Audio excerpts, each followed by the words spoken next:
Hindi lang po ang Filipino citizenship ni Ginoong Gaby Lopez ang kaduda-duda. Maging ang mga titulo ng ABS-CBN sa mga pag-aaring biglang naibalik sa kanila pagkatapos ng EDSA Revolution ay kaduda-duda rin. Mula sa salaysay ni Ginoong Augusto Almeida Lopez ay ibinilin pala ni dating Pangulong Cory Aquino na idaan sa arbitration ang pagdidetermine ng pagmamay-ari ng ABS-CBN sa mga pasilidad nila sa Quezon City at mga probinsya. Ito po ang layunin ng unang agreement to arbitrate na may petsang January 6, 1987. Dito ay ipakikita ng ABS-CBN ang lahat ng kanilang torrents titles at iba pang katibayan ng kanilang ownership. Pero hanggang ngayon po ay walang maipakitang record ng arbitron na ukol sa pagmamay-ari ng ABS-CBN. Even the title to their property in Mother Ignacia Avenue in Quezon City, from which all its power literally and figuratively emanates, appears to be spurious. Pakita po natin yung mga titulo. Yung una pong titulo ay ito po yung binigay sa atin, Mr. Chair, na Xerox copy. Sa bandang ibaba po niyan, makikita po ninyo ang titulo ng pinagkunan ng kanilang sariling titulo. Yung nasa kanan naman, yan po yung nasa pag-iingat ng Register of Deeds. Makikita po sa dalawang titulo na yan, parehong-pareho, na yan po ay owner's duplicate certificate. Hindi po makita sapagkat wala sa vault ng Registry of Deeds ng Quezon City yung original title. Kasi po kung pupunta kayo doon para humingi ng electronic copy ng original title, yun po ay makikita ninyo at madidistinguish sapagkat ang original title, nakasulat sa left margin nito yung salitang original title. Pakita po nyo yung dalawang titulo. Yan pong dalawang nakikita nyong titulo, yung bandang kaliwa, yan po yung pinagmulan na titulo ng ABS-CBN, yung TCT number 110731. Magtataka po kayo dyan pag sinuri ninyo, ibang lugar po ang nakalagay dyan, parang Bagong Nayon, Quezon City, at ang kanyang area ay 42 square meters. Hindi po 44,000 plus square meters na nandun sa kanilang titulo. Yan naman pong nasa kanan, Mr. Chair, yun po ang kakambal na numero ng titulo ng ABS-CBN.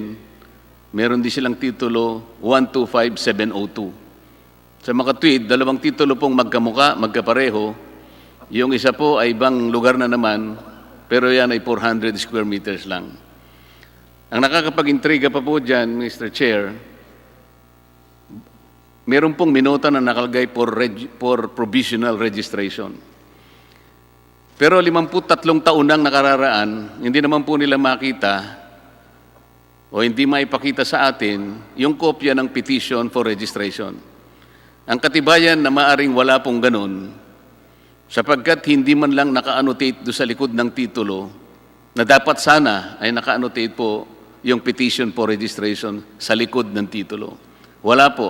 At the very least, Mr. Chair, makikita natin doon yung title ng kaso, Petition for Registration or Petition for Provisional Registration, yung case number, at pati na po yung pangalan po ng korte. Halimbawa po, Branch 110 ng Regional Trial Court ng Quezon City.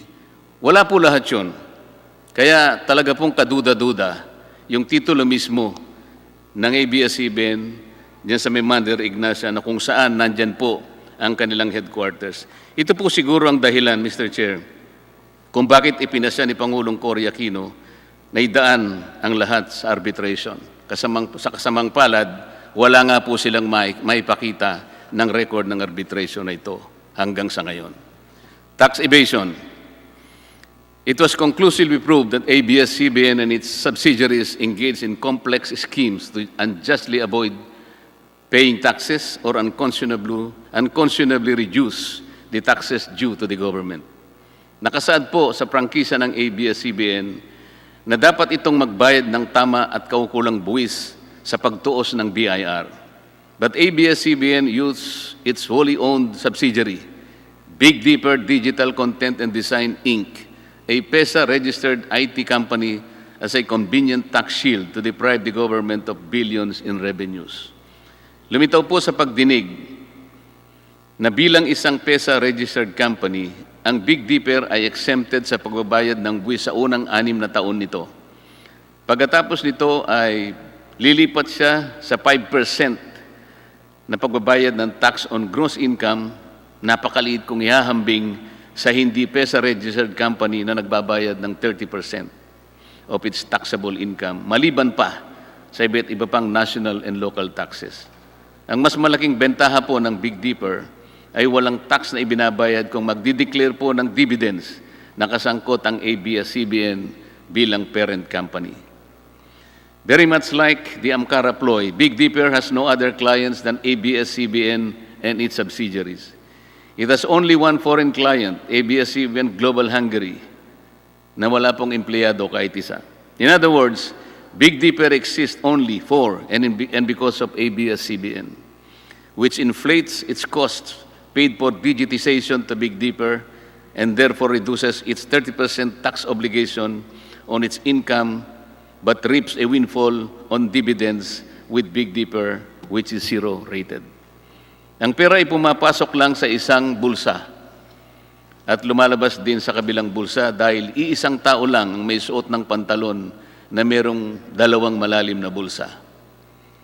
By taking advantage of the Philippine Export Processing Zone, Big Dipper was able to significantly reduce its costs while inflating its income courtesy of its client relatives. It is good that the Committee on Good Government and Public Accountability will conduct a parallel investigation with the Public Accounts Committee to look at possible collusion with the officials of PESA. For the past 4 years alone, Big Dipper declared revenue amounting to 10.6 billion pesos. Nakikita po niyo sa slide. The declared dividends went to the coffers of ABS-CBN tax-free. Ordinarily, this amount would have been assessed income tax of 3.7 billion pesos. That's the amount that the government should have earned, and would have eventually went to education, health, assistance to victims of calamities, and similar public services. ABS-CBN claims that BIR has cleared it of any tax liabilities. But the same agency also clarified that the tax clearance is issued not to mean that ABS-CBN has no other liabilities, or that when fraud is detected, it is already immune for further investigation. Hindi po. Kapag nakatuklas po sila ng fraud, maaari pa rin silang imbestigahan kahit na meron silang tax clearance. The BIR Regional Director, in fact, signified his intention to look into the operations of Big Dipper in the light of the revealing pieces of evidence that were elicited during the hearings. Bakit nga po ang GMA7 na hindi naman kasing laki o yaman kaya ng ABS-CBN ay nakapagbabayad ng lampas sa 1 bilyong piso kada taon? Samantalang ang ABS-CBN matapos makilatis ng mga dokumentong kanilang isinumite ay nakapagbayad lamang ng halos kalahating bilyon lamang sa loob ng 3 taon. Nasa slide po yan. 2016, 2017, and 2018. Bakit naman kailangang tipirin ang gobyerno samantalang ito ang nagkaloob ng pribilehyo ng prangkisa? Sa isa nga pong kaso na nabanggit sa pagdinig, ay 2.5 billion pesos ang dapat nilang bayaran mula sa pagtaya ng BIR. Napatunayan po na matapos ang compromise settlement, ang ABS-CBN po ay nagbayad lamang ng 152 million, katumbas po ng higit sa 3% na kanilang dapat bayaran. Maraming beses ko pong ginamit na halimbawa ang isang manliligaw sa usaping ito.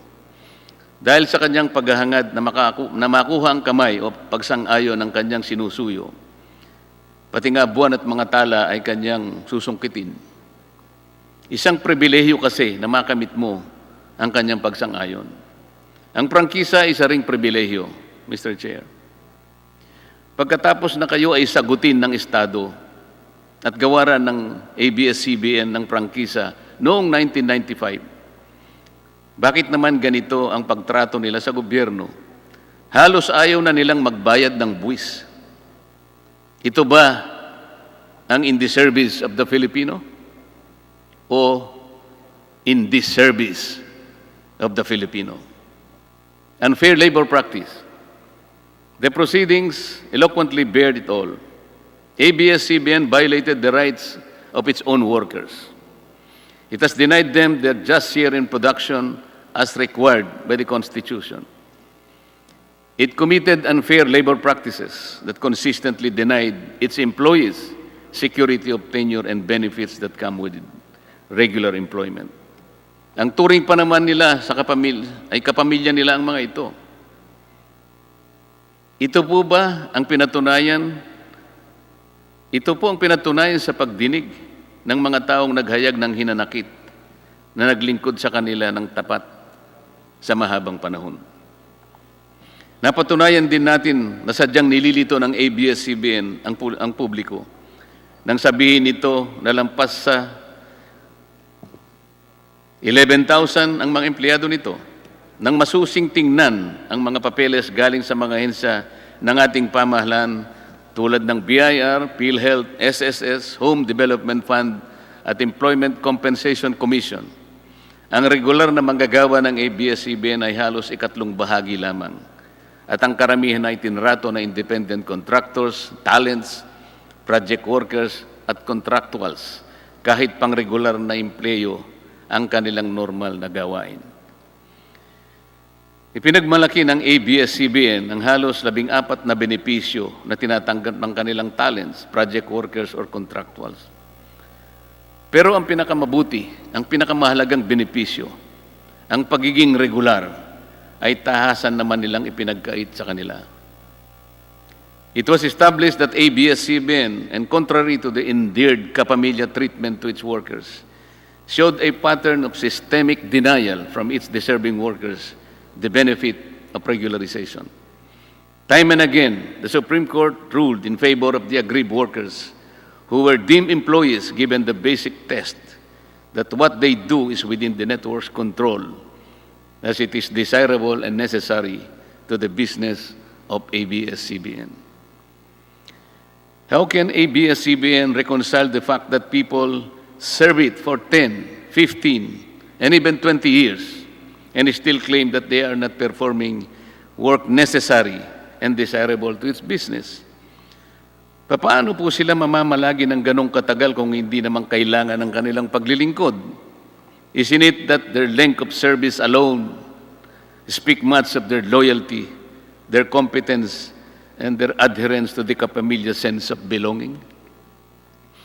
Ibinabato-bato na lang ba ninyo kung saan-saan ang kapakanan ng inyong mga kawani? Gaya po ng sinabi ko na, ABS-CBN should have led the example that charity begins at home. Total bilyon-bilyon naman ang kinikita ninyo taon-taon at bilyon-bilyon din naman ang natitipid sa pagbabayad ng buwis. Hindi pa ba ninyo kayang totohanin na maging kapamilya ninyo ang mga manggagawang ito, alang-alang man lang sa katuwiran na nakasama ninyo sila at napakinabangan sa mahabang panahon? Ngayon, ginagamit na naman sila ng ABS-CBN sa dahilan para bigyan sila ng bagong prangkisa. Hindi lamang po sila, pati ang mga kababayan nating pinasasaya nila. Kanina lang po ay nakita natin muli ang kanilang isa-isang paghibik na kung isasara ang ABS-CBN, mawawalan sila ng tagatangkilik, tagatulong, tagapagbigay ng pag-asa, tagapagbigay ng kapanalig nila sa bawat yugto ng kanilang buhay. Nakita po natin lahat yun. Pero ang palagi nating sinasabi, magagawa naman po yan ng ABS-CBN. Sapagkat yan ang pinakamalaki na broadcasting industry sa ating bansa. Magagawa naman niya yan sapagkat yan ang tungkulin niya talaga kung bakit siya kumuha ng prangkisa. Pero mas lalo niyang magagawa, Mr. Chair, na sumunod sila sa batas habang ginagawa nila ang kanilang tungkulin. Sinabi ba nila sa kanilang mga taong binibigyan ng entertainment na dapat huwag silang singilin sapagkat ang prangkisang ibinigay natin sa kanila 25 years ago ay libre. Ang tawag nga natin ng free-to-air frequency. Ang ibig sabihin, hindi po kayo pwedeng magbenta ng black box. Pagkatapos, pasisingil nyo sa kanila. Sisingilin nyo sa kanila. Hindi kayo pwedeng magbigay ng maraming channels para exclusive, para ilock ninyo, para maging encrypted. Sapagkat kapag bumili sila ng pangkaraniwang digital receiver o black box, hindi nila mapapanood yun. Kailangan magbayad ang tao. Ganun po ba yung pinaliwanag nila nung i-launch nila ang TV Plus? Hindi po. May panlin lang. May pandaraya. Dapat sana binigay yun ng libre. 12 channels, lalong napasaya ang mga tao. Lalong gumanda ang prestihyo at ang imahe ng ABS-CBN. Sapagkat walang siningil kahit isang kusing mula sa ating kababayan. Sapagkat yun ang tungkulin nila sa kanilang prangkisa. Yun ang sinumpaan nila sa kanilang prangkisa. Pero kabaligtaran na nangyari. Pero ngayon, gagamitin nila ang mga taong bayan. Kabaligtaran na naman ang pinapaliwanag. Hindi ba't ABS-CBN naman ang unang dahilan kung bakit ang mga manggagawa ay naging kawawa? Dahil hanggang ngayon ay binabato-bato lang nila ang kaparapatan ng kanilang manggagawa. Political bias and bias reporting. ABS-CBN has been biased in favor or against candidates during past elections is already common knowledge. Kahit paulit-ulit na itanggi ito, kahit magtago pa ito sa likod ng press freedom at doktrina ng fair comment, alam na natin ito. Ito ay wala ng bago. Kapag gusto ka ng ABS-CBN, bibigyan ka ng exposure sa pamamagitan ng interview, balita sa news, programs, at i-feature ka sa mga entertainment shows. Kung ayaw ka, tiyak na babatikusin ka, hanapan ka ng butas, lalagyan ka ng slant o anggulo sa balita na sangkot ka, at hindi ka bibigyan ng pagkakataon para sumagot o magpaliwanag. Kanina po yung mga ilang detalya ng kanilang pagmimayari sa mga ibang industriya, ibinanggit na ni Congressman Defensor. Totoo po lahat yun.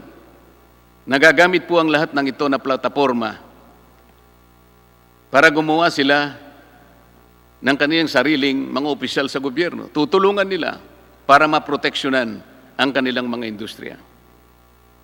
Ibig sabihin, hindi po in the service of the Filipino. In disservice of the Filipino ang mas tamang angkop. We heard some of our colleagues who ventilated their complaints. When asked, Mr. Carlo Katigbak confirmed that their sentiments are valid, and he publicly made a commitment that everyone will be accorded the chance to air their sides in his network. The offer obviously came too late in the day. It has been established and has become public knowledge that ABS-CBN aired the anti-Duterte and paid for former Senator Antonio Trillanes IV and that exploited children in partisan politics. And despite the fact that it happened on the last day of the election period, when candidate Duterte had no more chance to react or clear his name in the same media network. Mabuti na lamang po at nag-issue ng TRO ang korte sa petisyon ni Speaker Alan Cayetano na noon ay Vice President ni Pangulong Duterte. Ayan po yung mga slides para sa inyong kapakanan. But it is not the bias reporting and the negative campaign per se that is insidious. It is the use of ABS-CBN's network to influence the outcome of political exercise, not for public good, but for its narrow political end that will inure to the advancement of ABS-CBN's corporate interests.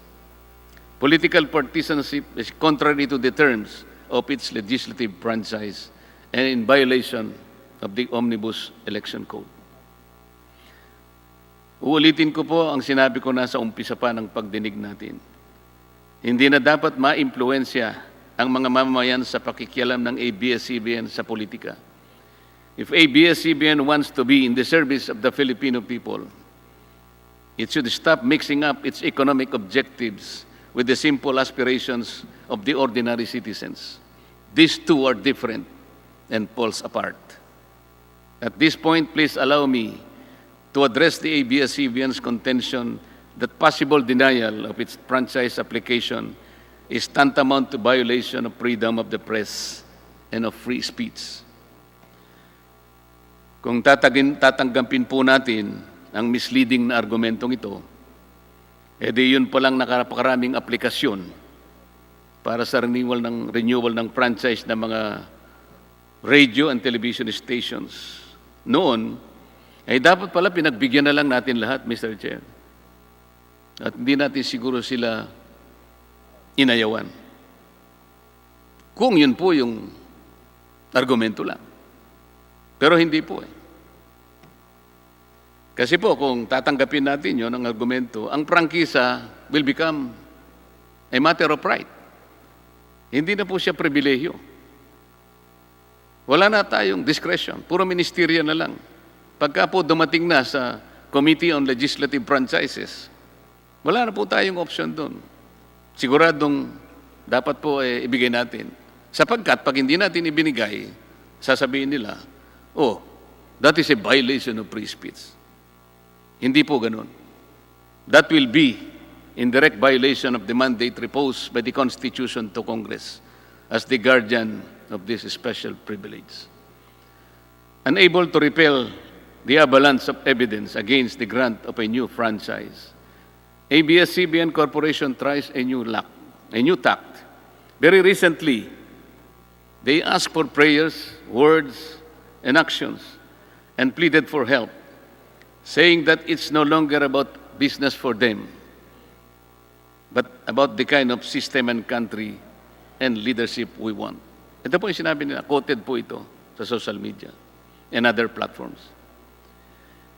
But how can ABS-CBN manage to still reverse the tide of public opinion against it when their phalanx of lawyers and accountants prove inadequate to the evidence-based interpellations on the floor that exposed their ruse and legerdemain? The last 2 days of the hearing told it all. The defenses of ABS-CBN finally crumbled in tatters, and for all the people to see. The irony is ABS-CBN's appeal to flood, I will quote this again, to flood social media pages with positive stories about ABS-CBN. Apparently, the network, Mr. Chair, is the only one left to believe in the rectitude of its cause or the lack of it. Mr. Chair, maybe they are living in a parallel universe. It is like the proverbial ostrich that buried its head in the sand, but exposed its whole body for all people to see. This is the pitiful state of a broadcasting company which believed that it was invincible for so long a time, and it is above the law. It is high time that the sovereignty of the airways be restored to the people, the ones who will finally decide to whom and when to grant this special privilege called franchise. Mr. Chair, gusto ko pong pasalamatan bago ko magtapos si Enrique Hill at Lisa Soberano sa pagbati at pamanghik na ipinaabot nila sa aming mag-asawa. Naramdaman ko ang kanilang katapatan. Sana po ganun ang ABS-CBN. Sa kanilang dalawa, alam ko na mauunawaan nila na ito po ay tawag lang ng tungkulin. At hinahangad ko ang higit na tagumpay para sa kanila sa mga darating na panahon. Let me end with a popular movie clip from an on-screen and off-screen hero that had captured the hearts of millions of Filipinos. To sum up the comprehensive, impartial, and open proceedings implored by the Speaker of the House, Alan Peter Cayetano, in regard to the franchise application of ABS-CBN.